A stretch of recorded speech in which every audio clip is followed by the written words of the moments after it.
오늘은 이 셈의 족보 또 데라의 족보를 보면서 카이로스의 삶을 살라라는 제목으로 같이 말씀을 나누기를 원합니다. 한번 따라해 볼까요? 카이로스의 삶을 살라. 아마 여러분 전에 들어보신 분도 있고 아니면 처음 들어보시는 분도 있을 텐데요. 오늘 본문을 통해서 여러분 또 설명을 드릴 테니까 오늘 한번 말씀을 통해서 여러분의 은혜를 나누기를 원합니다. 한번 따라해 볼까요? 카이로스의 삶을 살라. 카이로스의 삶을 살라라는 제목으로 같이 말씀을 나누기를 원합니다. 우리의 삶을 이렇게 자세히 보면은 뭐 대단한 삶을 사는 사람이 많지 않고요. 그저 아주 평범한 삶을 살아가고 있습니다. 저희가 아침에 우리가 전자공고에 이렇게 7시 반부터 10시 반까지 가서 보니까 가서 보는 게 뭐냐면 우리 선생님들 또 교직원들 출근하는 모습 속에 서로 인사하고 또 체크하고 또 우리 학생들 마스크를 쓰고 다니지만 이제 며칠 지나다 보니까 눈빛만 봐도 누군지 대충 알겠어요. 그리고 어떤 애들은 우리가 인사하면 또 같이 인사하는 애들이 있고 어떤 애는 또 인사해도 무뚝뚝하게 하는 애들도 있고 다양한 아이들이 있고 어떤 아이들은 즐거움으로 학교로 오는 애도 있고 어떤 애들은 혼자서 오는데도 왠지 질질 끌려오는 듯한 느낌으로 이렇게 무거운 걸음으로 오는 애들도 있고 다양한 모습인데요. 그래서 우리의 삶은 뭐 아이들이나 뭐 학생들이나 어른들이나 상관없이 매일매일 반복되는 또 학교를 가고 또 직장을 가고 이렇게 해서 출근하고 퇴근하고 또 저녁 시간을 보내면서 뭐 이렇게 살아가고 있는 것을 보게 되는데 우리가 이렇게 하루가 지나가고 우리 평범한 삶 또 평범한 일상이 하루가 지나가고 또 그것이 쌓여서 일주일이 되고 또 그것이 지나가서 한 달이 되고 또 오늘이 며칠인지 아시나요? 오늘이 11월 15일이에요. 15일. 이제 올해 2020년도도 지금 정확히 한 달 반이 남았어요. 한 달 반이 남았어요. 코로나로 인해서 많이 어려운 시절을 또 힘든 시절을 지났음에도 불구하고 시계는 끊임없이 째깍째깍 울리면서 가고 있습니다. 군대에서 제대를 앞둔 그 사람들에게 늘 하는 말이 있어요. 국방부 시계는 거꾸로 세워놔도 돌아간다. 그러니까 참고 기다려라. 어차피 시간만 때우면 제대의 날이 다가오니까 뭐 이런 말이 있었는데요. 요즘은 이제 근무 기간이 많이 짧아져서 그렇지만 또 그 안에서 근무하는 사람들에게는 그 시간이 길어질 수도 있고 또 짧아질 수도 있다고 하는 것입니다. 그래서 우리는 시간이라고 하는 이 테두리 속에서 살아가고 있는데요. 시간의 특징을 몇 가지로 살펴보면은요. 시간이라고 하는 것은요. 형체가 없습니다. 형체가 없어서 우리가 볼 수가 없어요. 다만 뭐 시계를 통해서 뭐 핸드폰을 통해서 그런 기계를 통해서 시간의 흐름과 양을 측정할 수 있을 뿐이지 이 시간을 우리가 눈으로 볼 수는 없어요.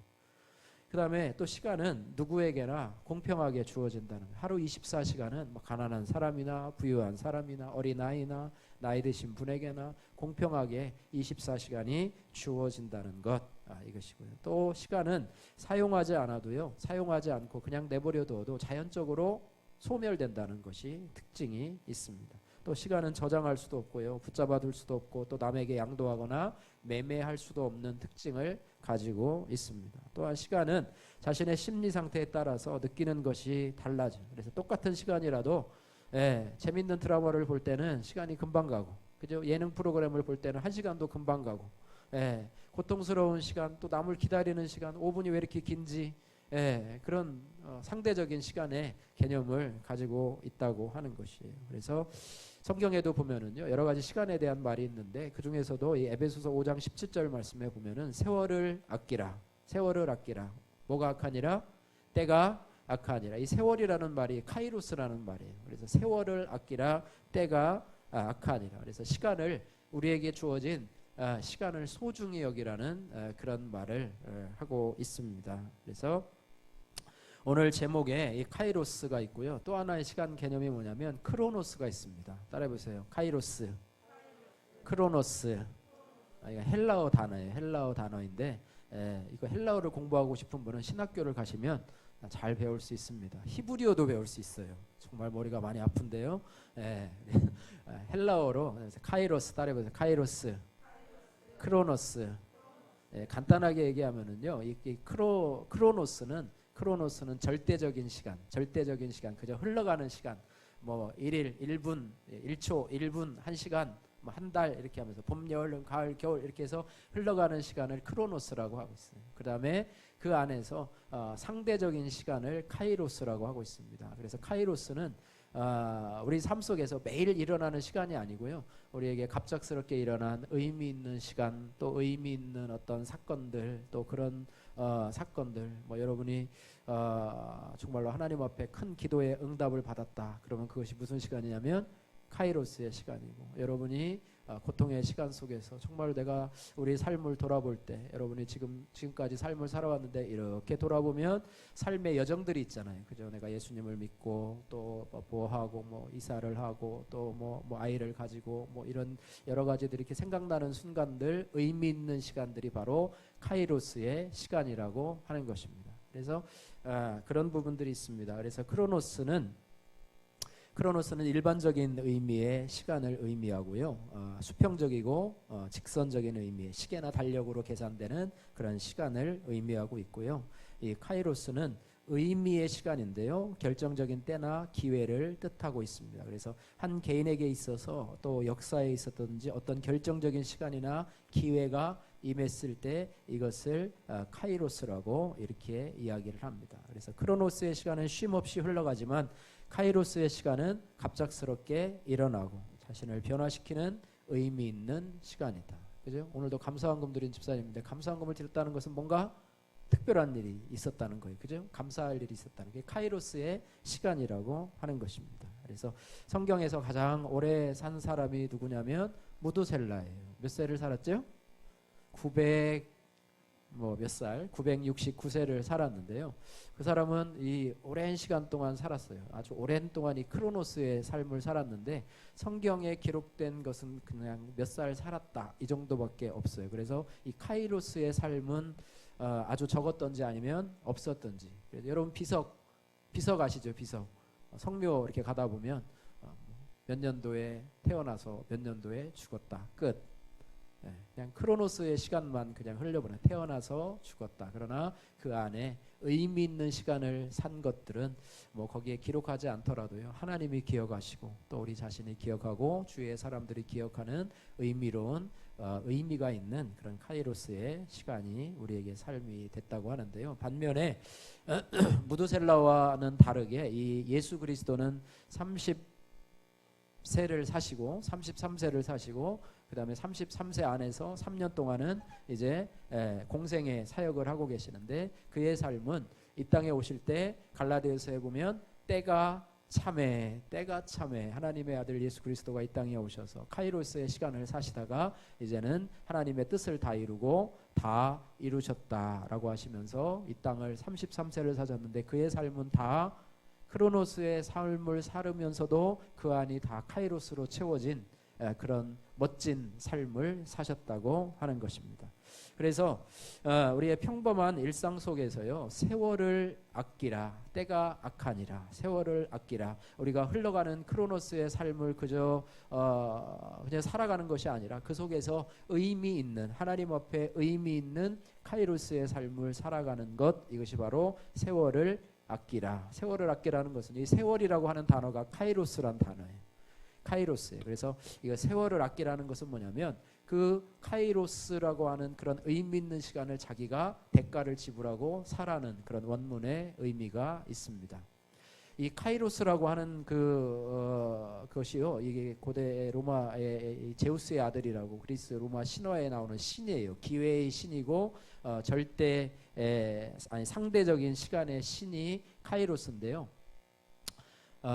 영상으로 보여줬으면 좋은데 나중에 한번 찾아보세요. 그 사람의 모습을 하고 있는데요. 어떤 모습을 하고 있냐면 앞머리가 있어요. 앞머리가 있는데 보통 앞머리에는 머리가 없잖아요. 근데 앞머리는요, 앞머리에 머리가 길어요. 그 다음에 뒷머리는 대머리예요. 보통 앞머리가 대머리인데 뒷머리가 대머리고요. 그 다음에 발에는 날개가 달렸고요. 그리스 로마 신화 보면 그런 모습들이 있잖아요. 좀 괴상망측한. 근데 이 카이로스 신의 모습의 형상이 이렇게 생겼어요. 그리고 손에는 한쪽에는 저울을 들고 있고요, 한쪽에는 칼을 들고 있는 모습이 바로 카이로스 기회의 신의 모습인데 여기에는 다 의미가 있어요. 어떤 의미가 있냐면 기회라고 하는 것은 처음에 올 때는 기회를 잘 발견하지 못하도록 이 신이 머리카락을 길게 해서 잘 보이지 않도록, 분간하지 않도록 했다가 그 기회를 발견하면 잡을 수 있도록, 앞머리를 딱 기회를 잡을 수 있도록 그렇게 해놨고요. 기회가 그렇다는 거예요. 우리가 기회를 하나님 앞에 의미 있는 카이로스의 시간을 발견하는 것은 참 쉽지 않아요. 쉽지 않은데 그것을 붙잡을 수 있어요. 붙잡을 수 있어요. 붙잡는 자에게는 그것을 쉽게 붙잡을 수 있도록 그런 머리카락을 딱 이렇게 해놓고요. 뒷머리가 왜 이렇게 민자냐? 그러면 기회는 지나면 어떻게 해요? 잡을 수 있어요? 없어요? 없어요. 그래서 아무리 잡으려고 해도 뒤 보고 아무리 잡으려고 해도 잡을 수가 없어요. 그래서 기회를 잘 기회가 잘 발견되지는 않지만 포착하면 잡을 수 있도록 배려를 해주셨고, 또 발에 날개를 달린 것은 뭐냐면 기회가 그렇게 빠르게 지나간다. 날개를 달린 것처럼 빠르게 지나간다는 것입니다. 또 손에 한쪽에는 저울이 있는데요. 우리 저울은 뭔가를 이렇게 달아보는 역할을 하잖아요. 그래서 기회가 앞에 있을 때에는 저울을 꺼내서 정확하게 내가 이 기회를 잡을지 안 잡을지를 판단을 해야 되는 그런 우리의 선택의 역할이 있고요. 또 하나는 날카로운 칼을 한 손에 가졌는데 뭐냐면 칼날같이 결단을 하고 기회를 잡으라는 거예요. 어떤 사람을 이렇게 어떤 사람이 의사결정할 때 그 사람은 칼날 같아, 아니면 뭐 그 사람의 성격을 갖다 그 사람은 칼 같아, 어떤 걸 하면 딱 정하는 사람을 딱 하고 뭐 미적미적하는 사람이 아니라 그냥 결정하면 칼같이 딱 빠르게 결정하는 사람이야, 이렇게 쓰는데요. 기회가 올 때 저울로 잘 측정을 해서 이것이 내가 잡아야 될 기회라고 하면 어떻게 잡으라고요? 칼같이 주저하고 그냥 선택 장애가 걸린 사람처럼 뭐 그냥 세워라 내워라 하다가는 그 기회가 그냥 손살같이 지나가고 날개를 달린 것처럼 지나간다, 이렇게 말씀하고 있습니다. 그래서 하나님이 주시는 기회도 마찬가지로, 그래서 이게 의미 있는 그런 내용이라고 생각합니다. 뭐 그리스 신화를 제가 믿는 것은 아니지만요, 그런 모습을 가지고 있었습니다. 그래서 이 카이로스의 시간, 크로노스의 시간들 속에 이 카이로스의 시간이 참 중요한데요. 원래 이 카이로스의 시간은 하나님의 시간이었습니다. 하나님의 시간이 카이로스의 시간이었고요. 그것도 원래는 우리의 것이었습니다. 우리는 늘 카이로스의 시간을 사는 사람이었습니다. 특별히 에덴 동산에서 아담과 하와가 하나님과 함께 동산을 거니면서 대화하면서 동행하면서 교제하면서, 그죠? 거기에 나는 그런 각종 과실을 따먹으면서 정말로 평안함을 누리면서 살아가던 그런 시간들이 무슨 시간이었다고요? 카이로스의 시간이었다고 합니다. 그러나 사단의 유혹에 빠져서 범죄함으로 이 사람이 카이로스의 삶을 상실하게 되고 크로노스의 시간만을 붙들고 사는 그런 불쌍하고 가련한 존재가 되었다고 하는 거예요. 그래서 우리는 이제 에덴 동산에서 아담과 하와가 누렸던 카이로스의 시간을 이제는 그리스도 안에서 회복을 해야 될 줄로 믿습니다. 그래서 오늘 본문의 말씀이 이 카이로스의 삶을 살라라고 하는 것인데요. 오늘 본문에 창세기 오늘 11장 10절에서 6절 말씀을 보았는데요. 오늘 노아의 세 아들 중에서 이 장남인 셈의 족보를 기록을 하고 있습니다. 노아의 아들인 셈으로부터 시작해서요, 뭐 아르박삭, 또 셀라, 벨렉, 르우, 스룩, 나홀, 데라를 거쳐서 마침내 우리가 아는 이름이 나오죠. 아브람. 나중에 이제 하나님이 아브라함으로 이제 계명을 해주시는데 그 전에 이름은 뭐였냐면 아브람이었습니다. 그래서 아브람, 믿음의 조상 아브람까지 연결해서 자연스럽게 이제 창세기 12장에 이제 아브람의 이야기로 이렇게 나가게 되는데요. 왜 하필이면 이 바벨론 탑에 이런 인간이 타락하고 또 그들을 심판한 하나님의 사건 뒤에 이렇게 셈의 족보를 나열하고 또 아브라함의 아버지 데라의 족보를 나열을 하고 또 이 아브라함을 등장시키는 그런 역할을 오늘 본문에서 하는가 이렇게 보았더니요, 하나님은 인간의 타락한 크로노스의 역사 속에서도 끊임없이 자신의 카이로스의 시간, 다시 말하면 인간을 구원하기 위한 계획을 꾸준히 충실하게 감당하고 계신 분이라고 하는 사실을 오늘 본문 말씀 가운데서 알 수가 있었습니다. 아담과 하와가 범죄하지 않습니까? 그래서 에덴 동산에서 쫓겨나지 않아요. 그런데도 하나님께서는 원시복음이라고 하는 창세기 3장 15절에 여자의 후손을 낼 것이다 라고 하면서 이제 복음을 제시를 하고 있습니다. 또 아담의 아들 중에서도요, 셈이 아니고 셋의 후손을 또 남겨두시면서 그 자손 중에서 누구를 또 택하시냐면 노아를 택하게 됩니다. 노아가 홍수 중에서도 그는 당대의 의인이라고 하면서 하나님 앞에 은혜를 입은 자로 표현이 되고 있고요.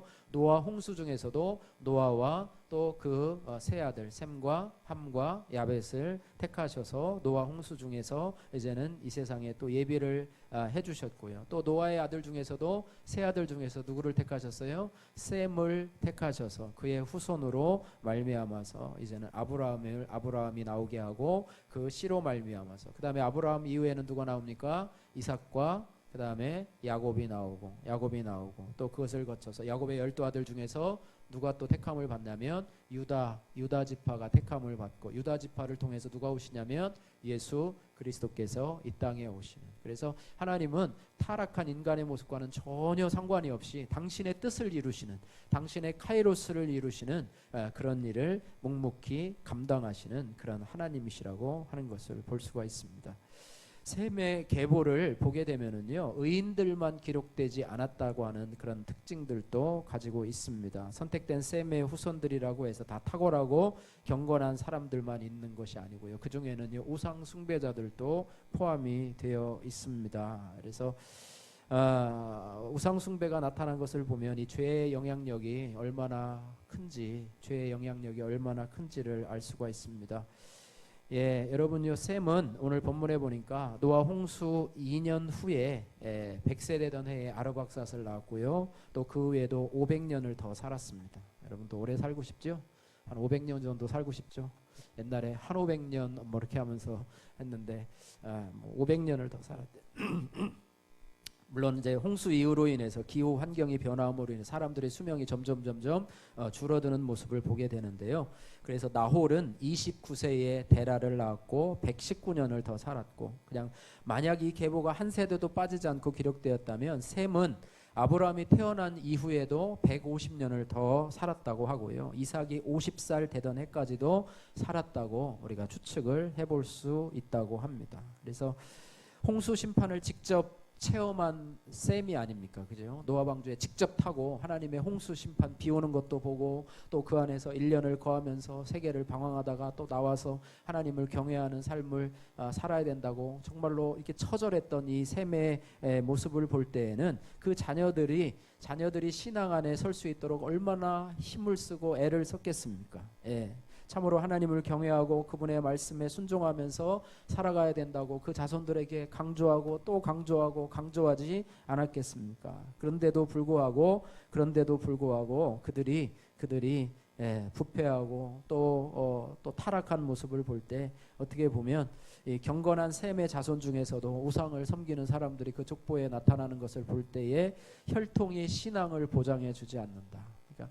그것을 좀 우리가 깨달을 수 있고요. 특별히 아브라함의 아버지 데라는 우상 숭배자였습니다. 여러분, 갈대아 우르라고 하는 곳이 있는데요. 우르라고 하는 곳은 당시 바벨론 또 니느웨, 하란과 함께 고대 메소포타미아의 4대 도시 가운데 하나가 우르라고 하는 거예요. 문명이 많이 발달을 했고요. 또 그곳에는 또 종교적인 도시로 중요한 산당들이 있었던 곳이고, 이 도시에는 달을 숭배하는, 여러분 뭐 추석 때 보면 뭐 보름달을 보고 비는 것처럼 달을 하나님으로 숭배하는 그런 모습들이 있었고요. 그리고 지리적 특수성 때문에 주변에 많은 우상들이 수입되었던 우상의 집합지, 그래서 많은 우상을 숭배하는 우상 숭배자가 있었고, 또 우상을 제주해서 만드는 사람들이었고, 이 아브라함의 아버지 데라도 우상을 만들어서 생계를 이었던 그런 사람들이라고 이야기를 하고 있습니다. 그래서 아브라함의 가정 역시 이러한 우상권의 영향 아래 있었던 그런 모습을 보게 되는데, 어떻게 이런 가정에서 어떻게 이 아브라함과 같은 믿음의 자손이 나올 수 있을까? 여러분 생각해 보면 참 어려운 상황이라고 생각이 됩니다.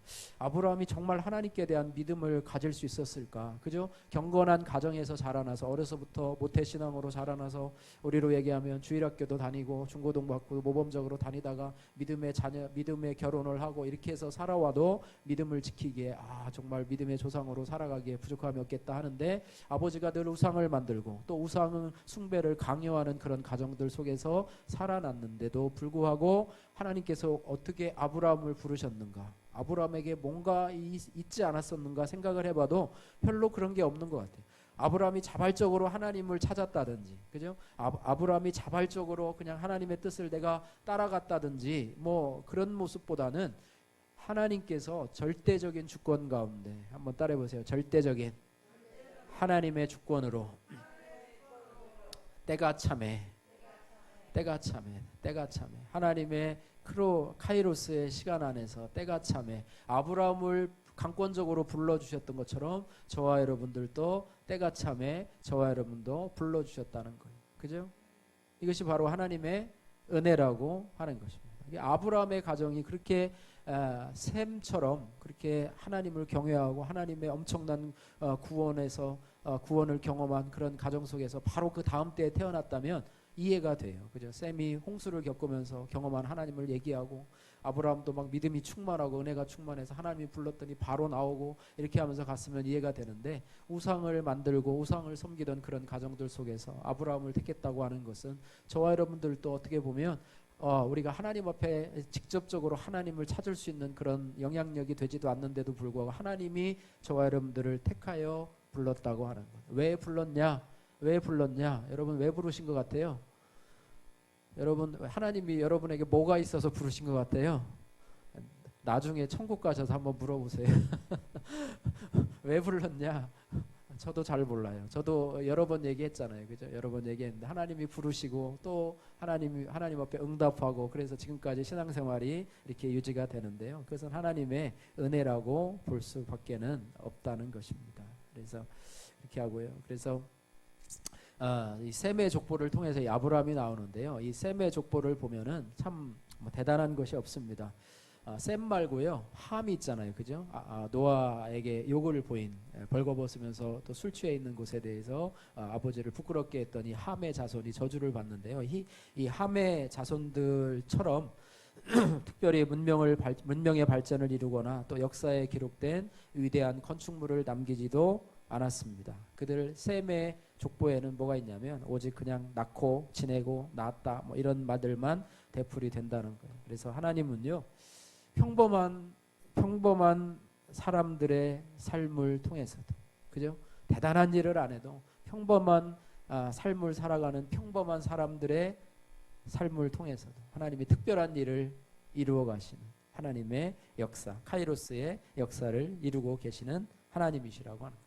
예수님께서도 이 땅에 오셔서 사람들을 부를 때 나는 건강한 자들을 위해서 온 것이 아니고 병든 자들을 위해서 왔다, 이렇게 이야기를 하고 있습니다. 스스로 건강한 자, 나는 의사가 필요 없다라고 하는 사람에게 오신 주님이 아니시고, 나는 연약하고 부족하고 또 이런 자들을 위해서 주님께서 이 땅에 오셨다고 말씀하고 있습니다. 그래서 우리의 삶에 특별함이 없어도요, 늘 평범한 삶을 살아가고 있다 해도 여러분 낙심하지 마십시오. 여러분이 대단한 사람이 되지 못하고 예산에 뭐 신례원 지역에 아니면 예산에 여러분 살고 있다 해도요, 여러분 절대로 낙심하지 마시고, 저 분당이나 강남이나 이런 데서 내가 왜 평생에 살지 못하고 이런 예산에서 이렇게 찌그러져 살고 있나, 이렇게 낙심하지 마시고 이곳에서도 하나님께서 찾아오신다는 사실 여러분 기억하시고, 이곳에 살아도요, 하나님의 눈길은 오히려 강남이나 어떤 번화가보다도 이곳에 여러분에게 향하고 계시다는 뜻을 여러분이 좀 아시고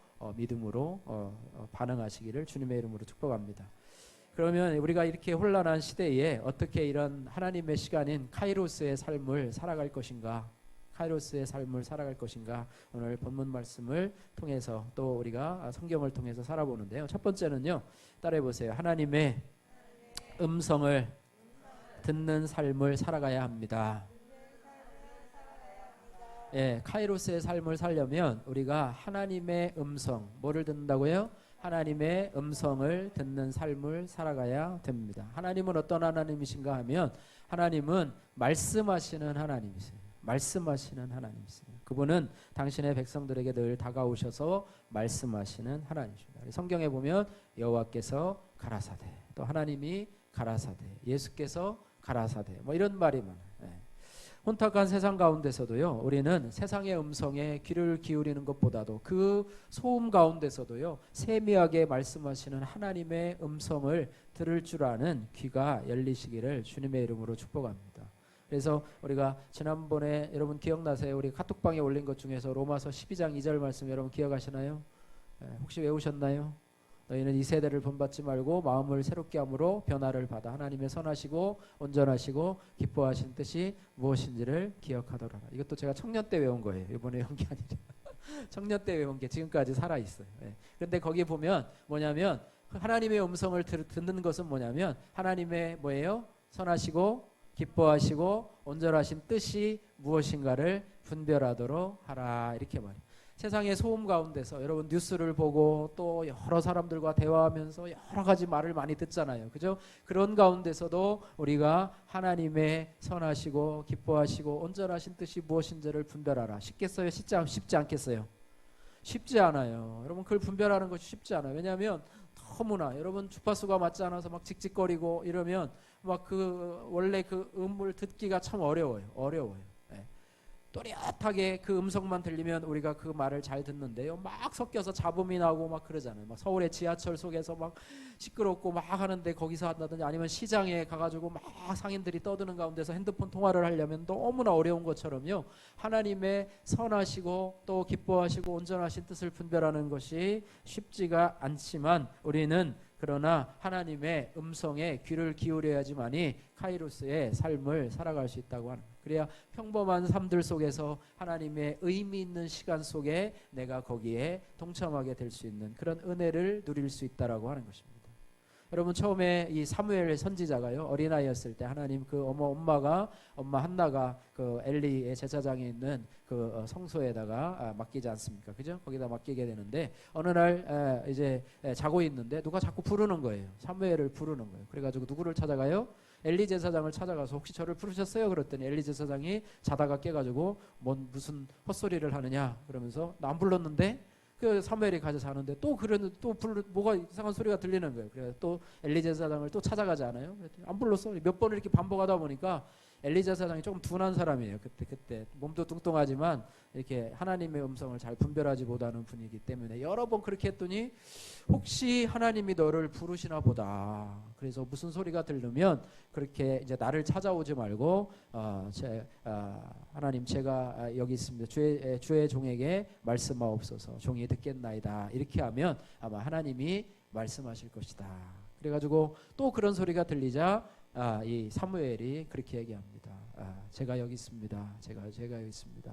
저에게 말씀하옵소서. 주의 종이 듣겠나이다. 이렇게 해가지고 이제는 하나님과의 그런 교통의 문이 열리고 이제는 하나님께서 사용하시는 그런 종으로 쓰임 받았던 것을 보게 된다는 것입니다. 그래서 우리가요 처음에 이 어린 사무엘과 같이 처음에는 잘 알아듣지 못해. 하나님의 음성인지 이게 무슨 뭐 마귀의 음성인지 아니면 자기의 안에서 일어나는 욕심의 소리인지 아니면 이것을 잘 분별하지 못해요. 처음 신앙을 가지고 초신자 때에는 그것을 잘 분별하지 못해요. 그래서 하나님의 선하시고 온전하시고 기뻐하신 뜻을 분별할 수 있다라고 하는 것은요, 신앙이 지나면 지날수록 믿음의 경륜이 쌓이고 내 신앙이 성장하면 성장할수록 하나님의 이 선하시고 기뻐하시고 온전하시는 뜻을 분별하는 것도 더 어떻게 하겠어요? 성장하겠죠.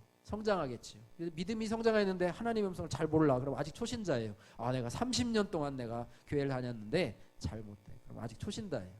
하나님의 선하신 뜻을 분별하시는 그런 은혜가 여러분에게 자라나시기를 주님의 이름으로 축복합니다. 이게 자라나야 하나님의 카이로스의 시간을 여러분이 살 수 있다라고 하는 것입니다. 우리는 목자 되신 주님을 따라가기 때문에 목자의 음성을 잘 듣는 양의 모습을 해야 된다고 하는 것입니다. 그래서 하나님의 음성을 들려주실 때는요, 특별히 가장 좋아하시는 방법이 있는데 그것이 뭐냐면 성경 말씀을 통해서 주로 많이 말씀을 해주신다는 거예요. 그죠? 우리가 잘 알고 있는 말씀이죠. 시편 119편 105절 말씀에 주의 말씀은 내 발의 등이요 내 길의 빛이니이다. 이런 말씀처럼요. 우리가 주님의 말씀을 통해서 또한 주의 믿음의 사람들을 통해서 또 우리가 고난의 환경들을 통해서도 주님이 우리에게 말씀을 해주시는 경우가 있어요. 제가 아침에 우리 전자공고 우리가 뭐 자꾸 그런 얘기를 해서 죄송한데요. 전자공고를 저희가 했어요. 근데 저희가 그것을 뭐 선택을 할 때에 아침에 가면 뭐 돈이 되겠다 뭐 이런 생각을 한 게 아니고요. 거기는 우리 경내에 있는 학교고 그래서 한번 아이들을 또 익힐 수도 있고 하나님이 또 전도의 문을 열어줄 수도 있겠다라는 생각으로 저희가 섬기는 마음으로 가게 돼서 아침에 운동도 포기하고 아침에 이제 거기로 달려가는데요. 그 11월 저희가 이제 11월 2일부터 이제 그 일을 했어요. 월요일 날인데 2일 날 되니까 거기에 아침에 뭐 피켓 들고 이렇게 봉사하는 애들도 나오고요. 또 학생 부장이라고 하는 분이 나오는데 그날은 그 뭐죠 봉구수 밥보고에서 이 컵밥을 막 산더미처럼 쌓아놓고 애들을 나눠주더라고요. 그래가지고 물어봤더니 학생의 날이래요. 정확히 찾아보니까 뭐냐면 처음 들어봤어요. 저는 우리 하은이나 예은이는 알겠지, 그지? 학생 독립운동 기념일. 알아? 몰라? 그날이 11월 3일이 뭐 거창해가지고 학생 독립운동 기념일이래. 그래가지고 학교에서 그 아이들에게 컵밥을 나눠주는 거예요.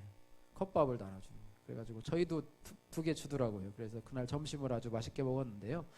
그렇게 하고 또 조금 있으니까 또 무슨 날이 있냐면 빼빼로데이가 있어요.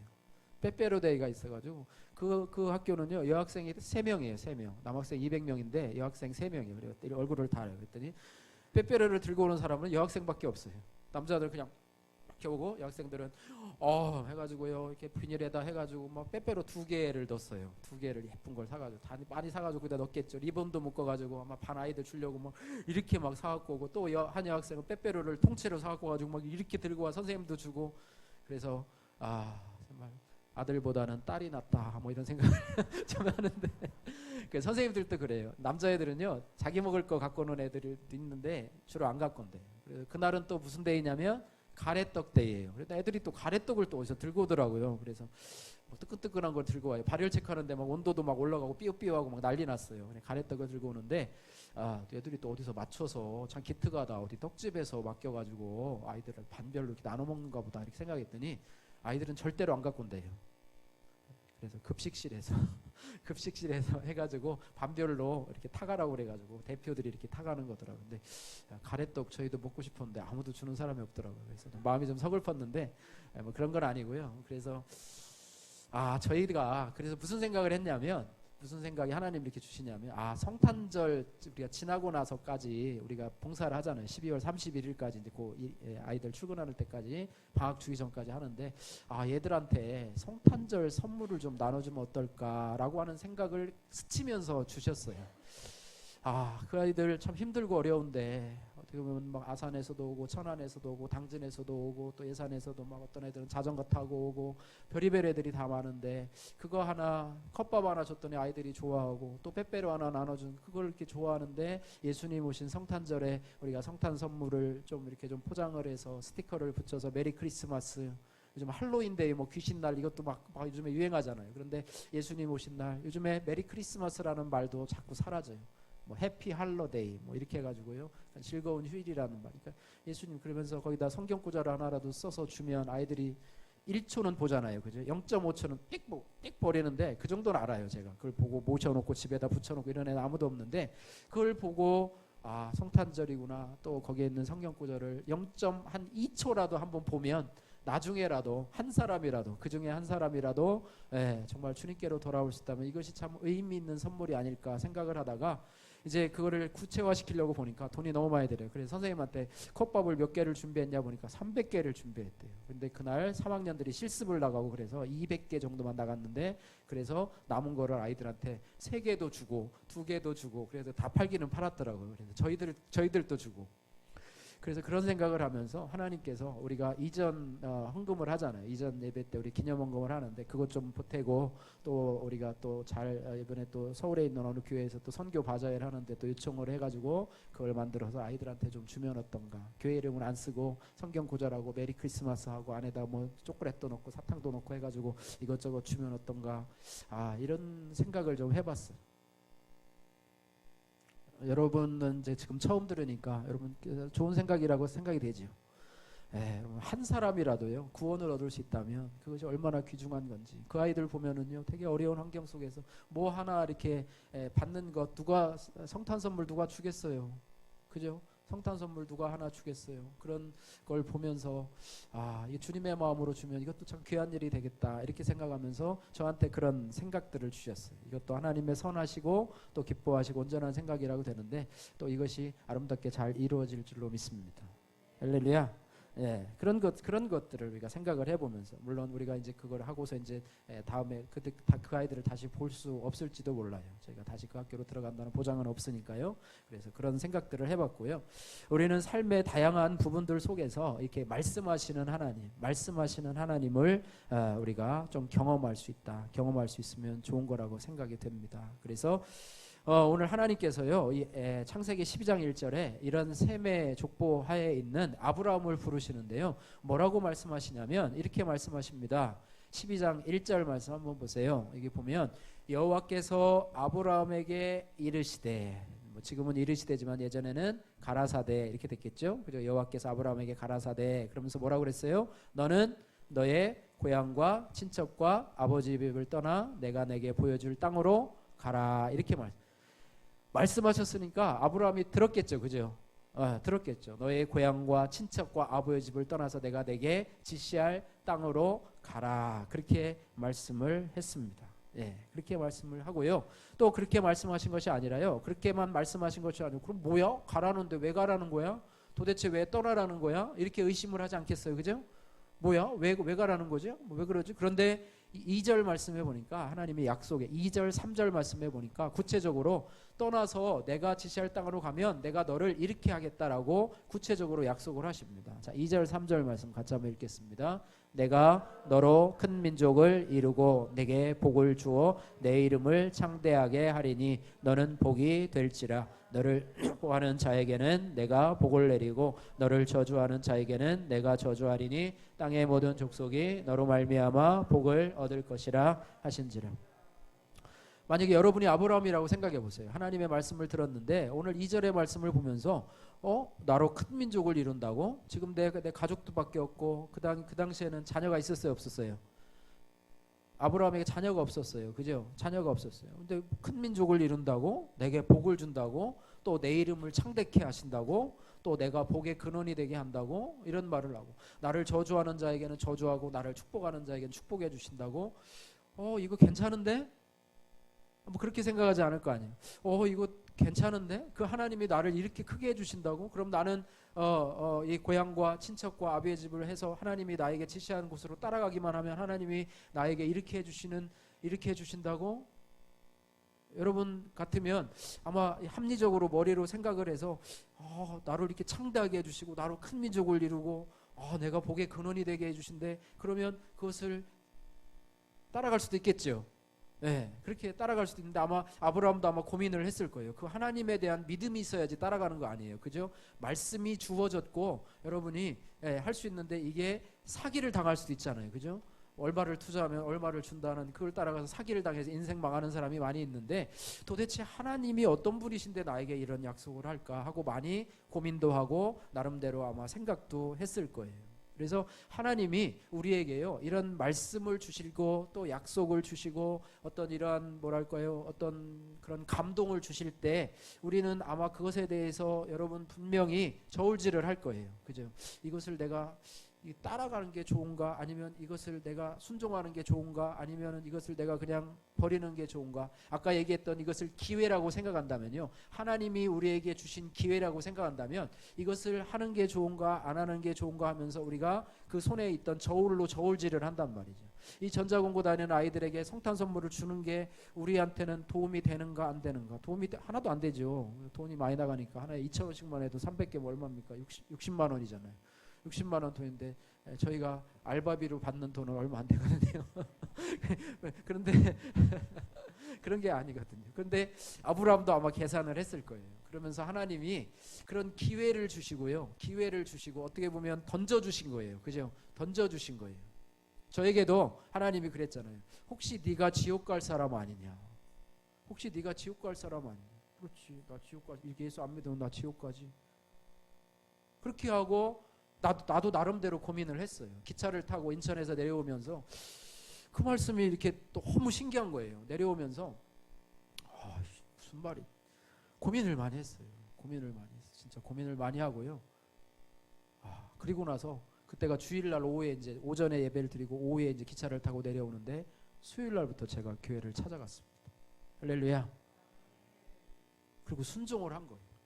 근데 그렇게 하고서 그것을 까먹고 에이 뭔 소리야, 무슨 헛소리를 하고 있나, 지옥은 무슨 어디 있어, 지옥이 어디 있어, 아이 무슨 내가 헛소리를 들었나 봐, 헛개비를 들었나 봐 하면서 그냥 무시했으면 그냥 다른 길로 걸어갔을 거예요. 저는 인생을 고민하면서 취직하면서 만일 나의 생에 주님이 없었다면이라는 찬양을 제가 초반에 많이 불렀는데요. 만일 나의 생에 내가 그때 그것을 받아들이지 아니하고 내가 혹시 지옥 갈 사람이 아니냐라고 하는 그 음성을 받아들이지 아니하고 그냥 내 마이웨이로 갔더라면 나는 어떻게 됐을까. 저희 과에서 1, 2, 3등 하던 친구 중에 어저께 1등 하던 친구가 우리 교회로 찾아왔어요. 온양에서 지점장을 하는, 국민은행 지점장을 하는 친구가 어떻게 제가 이제 우리 교회에 보내는 성경 구절을 계속 보냈더니 전화가 와서 점심을 같이 먹자는 거예요. 그래가지고 이제 와서 점심을 먹었는데 나도 그 정도는 되지 않았을까. 그냥 은행 지점장 좀 폼나죠. 그래서 너 은행 지점장인데 반말을 하자. 친구니까. 다른 지점장이면 제가 이제 굽신거리고 할 텐데 같은 친구니까. 야, 너 지점장 되면 무슨 일 하니? 그랬더니 영업사원이야. 가서 대출 받을 사람들 물어와야 돼. 뭐 그런 얘기 하더라고요. 그래 너 이제 얼마 남았니? 그랬더니 3년 남았대요. 3년. 56세면 이제 땡이래요. 이제 3년 동안 하면 땡이래요. 그렇구나. 나는 70세까지인데. 뭐 이렇게 얘기를 이렇게 그 밥을 사주고 또 우리 그애도 이제 교회를 다니고 예수를 믿는 친구예요. 그래서 우리 교회도 와서 이제 구경을 하고 그랬더니 이 자식 오면은 돈도 많은데 감사원금이나 좀 하고 가지. 그냥 가더라고요. 아직 훈련이 안 됐구나. 그러면서 어쨌든 치열하게 만일 나의 상에 주님이 없었다면, 내가 그때 하나님의 부르심에 응답하지 않고 그냥 내 길로 갔었더라면 나는 어떻게 됐을까? 그죠? 어떻게 됐을까? 뭐 은행 지점장 되면 잘 된 거고 아니면 어디 또 딴 데 가서 또 무슨 짓 하고 돌아다닐지 알 수가 없어요. 그죠? 그냥 어디 하나 직장 다니면서 그냥 먹고 살고 있겠지요. 그런 것을 보면서 참 감사한데요. 아브라함도 만약에 그때 그 말을 고민하고 또 저울질하고 또 재보다가 그 다음에 거기서 그쳐버렸다면, 생각에서 그쳐버렸다면, 여러분요 일반 사람들이 연구한 그런 연구 결과 중에 뭐가 있냐면, 여러분이 어떤 좋은 거를 발견하고 내가 이걸 해야 되겠다라고 생각을 하잖아요. 그죠? 이거 좋은 건데 내가 이번에 실천을 해야 되겠다. 뭐 성경 읽기를 실천해야 되겠다. 아니면 내가 좀 뭐를 해야 되겠다. 뭐 하는데 그게 72시간 안에 하지 않으면 그 생각이 없어진대요. 72시간이면 며칠이에요? 3일인가요? 3일 동안 해야지 하고 3일이 지나가면 그걸 못하게 된다. 그러니까 그 전에 결단을 해야 돼요. 그 결단에 아까 손에 든 칼 가지고, 날카로운 칼을 가지고 결단을 해야 돼요. 칼같이 결단을 해야 되는데, 아브라함이 그 다음에 두 번째로 우리가 카이로스의 삶을 살아가면 뭐냐면, 음성을 듣는 대로 그치는 것이 아니라 72시간 내에 결단을 해야 돼요. 72시간은 여러분 참고하시길 바라고, 절대적인 것은 아닙니다. 연구 결과로 나온 건데요. 그래서 순종하는, 말씀을 믿고 순종함을 살아가는 것까지가 바로 카이로스의 삶을 경험하는 것입니다. 그래서 아브라함이요 고민을 하다가 4절 말씀에 이런 말씀이 나옵니다. 한번 읽어볼까요? 4절 말씀 같이 한번 보겠습니다. 이에 아브라함이 여호와의 말씀을 따라갔고, 이 말이 너무너무 중요해요. 이에 아브라함이 여호와의 말씀을 어떻게 해요? 따라가는 거, 팔로우하는 거죠. 팔로우하는 거죠. 그죠? 따라간 거예요. 순종하는 거예요. 그 하나님의 말씀, 또 하나님의 언약, 그거를 붙잡고 그 하나님을 신뢰하고 믿고, 그래 나를 창대하게 하시고 나를 복주시고 또 나를 아름답게 하실 그 하나님을 내가 말씀을 믿고 따라간다. 신뢰하며 따라간다. 그래 지옥 가면 안 되지. 나도 예수 믿어야지. 교회 찾아가서 예배드리고. 지금까지요. 지금까지. 할렐루야. 여러분도 아마 그런 과정을 통해서 주님 앞에 나오셨으리라고 믿습니다. 할렐루야. 예. 그래서 우리가 이런 결단의 순간들이 이제 카이로스의 시간이고 하나님이 우리에게 찾아오시는 시간인데요. 이런 것들을 하나님께서 우리에게 자주자주 주신다는 거예요. 하나님께서 우리에게 기회는 자주 찾아오지 않지만 여러분에게 그런 거를 주실 때가 있어요. 우리 교회에 있어서 카이로스의 시간이 언제였냐 보니까 교회를 옮기라고 할 때 그 시간들. 그죠? 제가 하나님 앞에 기도하면서 그동안에 모아놓은 금액을 뭐 797만 원인가 얼마 까먹었네.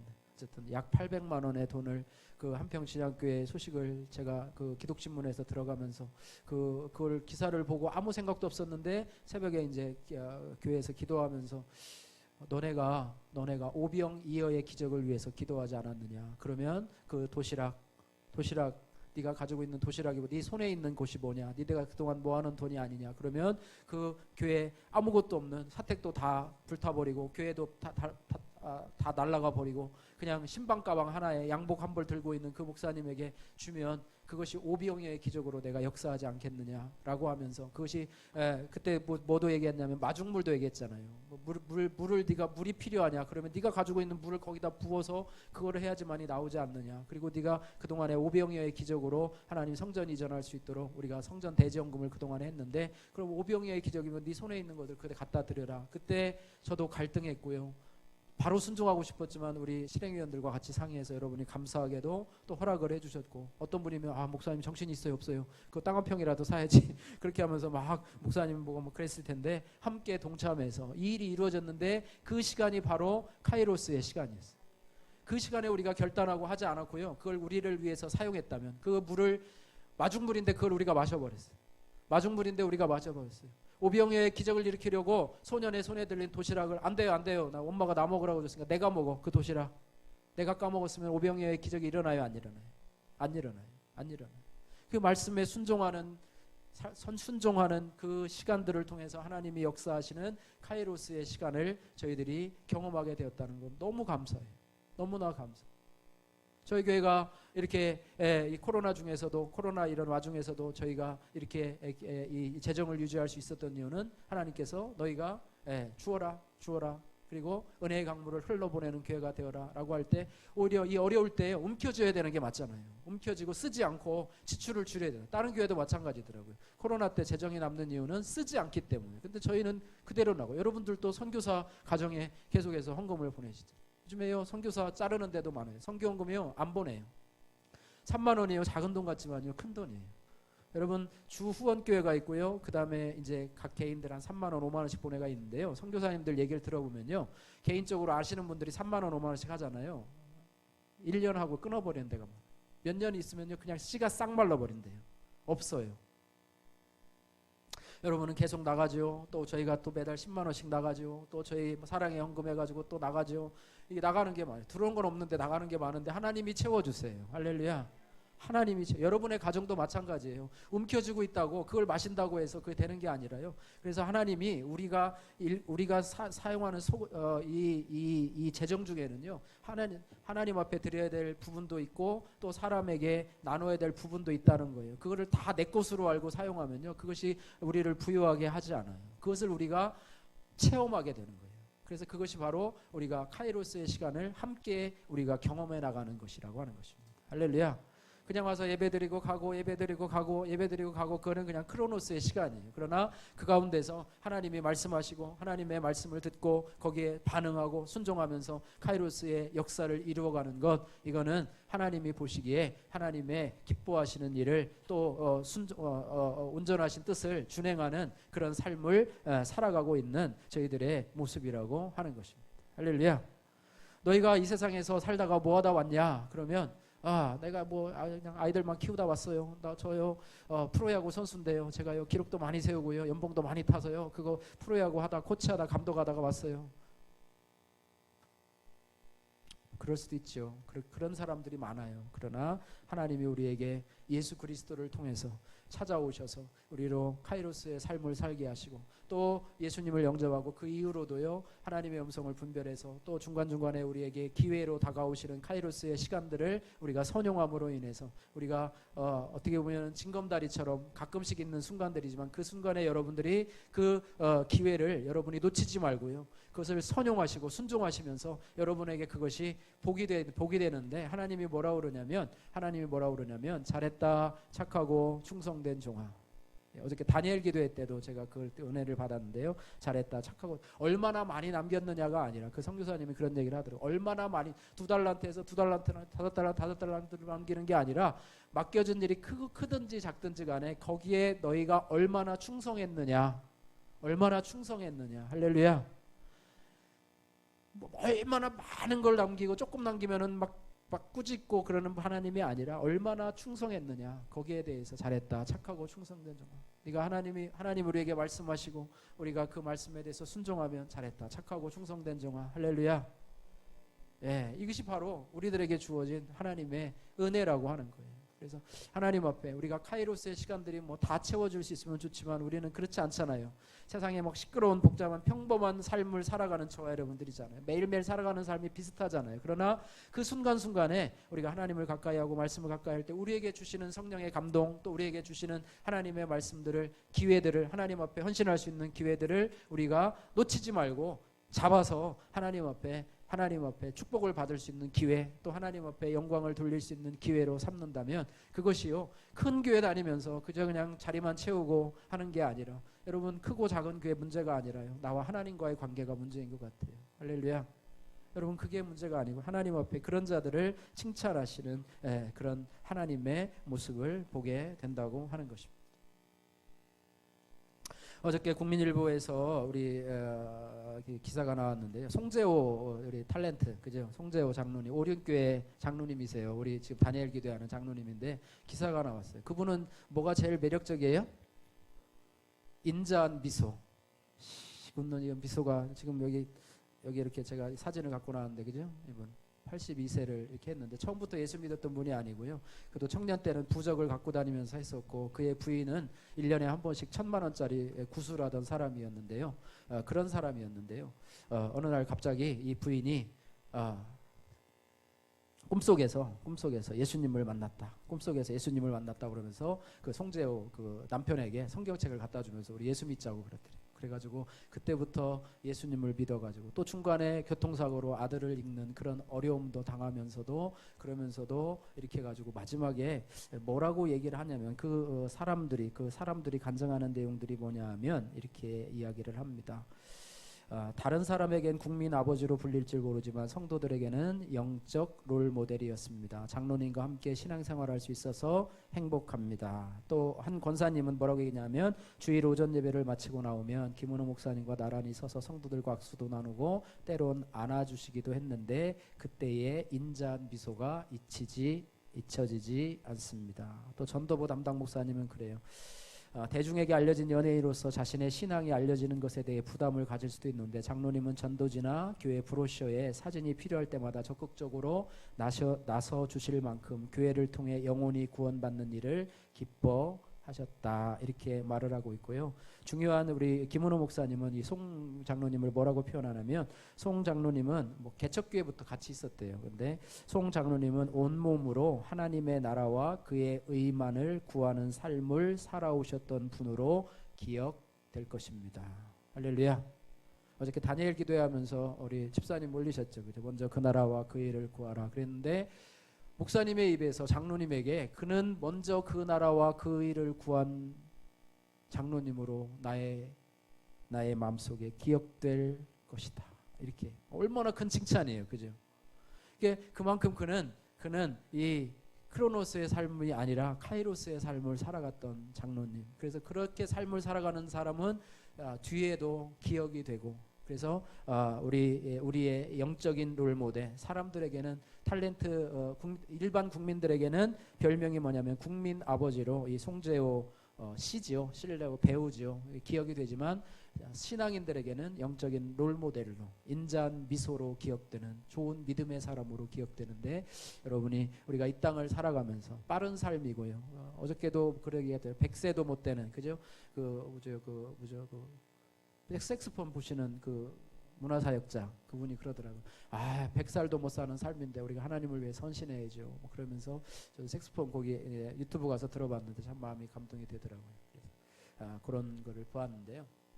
저와 여러분들이 이런 복잡한 삶을 살아가시면서도 카이로스의 의미 있는 시간, 또 순종하면서 여러분에게 복이 되는 시간, 그런 삶을 살아가시기를 주님의 이름으로 축복합니다.